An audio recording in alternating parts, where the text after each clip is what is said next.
But truth is, the open road often looks more like this.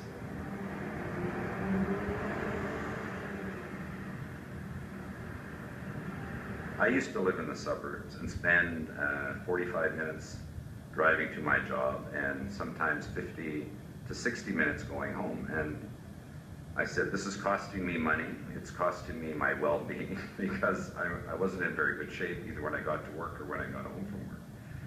Fuel costs were expensive. You're exposing yourself to, accidents and all kinds of things. Plus, it's expensive to maintain that kind of a lifestyle. It's expensive in terms of the value of your time and in maintaining the automobile and paying the insurance and so forth.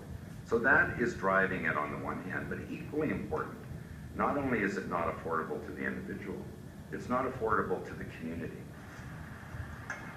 Each kilometre lane of road in the Greater Vancouver area costs $10,000 a year in maintenance alone. Add millions more for new road construction, police services, and healthcare costs due to accidents and air pollution, and it's clear cars cost society a lot. The subsidy to each automobile in this region is in the neighborhood of $2,700 per car per year. There's over 1 million cars here.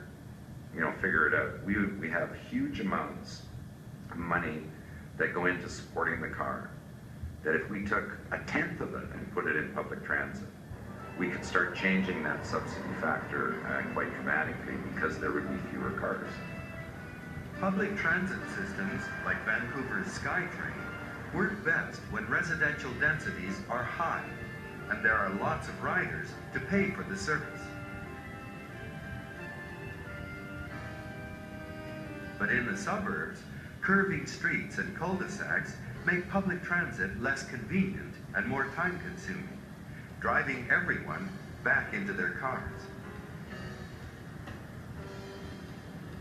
There are some quote-unquote futurists who argue that if you own a 2,500 to 3,000 square foot house in the suburbs, you better get out and sell it in a hell of a hurry because there isn't going to be a market for it in 10 or 20 years. Why would they say that? It's based on demography, but it's also based on this continuing challenge that government has to pay for things. I've been predicting for a couple of years now, so I'm obviously at least a year off, but we're going to have tolls in Greater Vancouver in the near future. So the cost of living in the suburb is now going to go up by $2 or $4 or $6 or $8 a day for every person that lives there. And at some point when these costs and charges are put into effect, people are going to start saying, well, I'm not going to live in West Vancouver and work out in Maple Ridge. We're going to sit down and sort out how we can live and work in the same neighborhood. Those kinds of decisions have not been approached that way before. We decided where we wanted to live, and we didn't worry about where we worked, because we could always get in our car. Those changes are going to happen, and in that changing world, those houses will become expensive white elephants.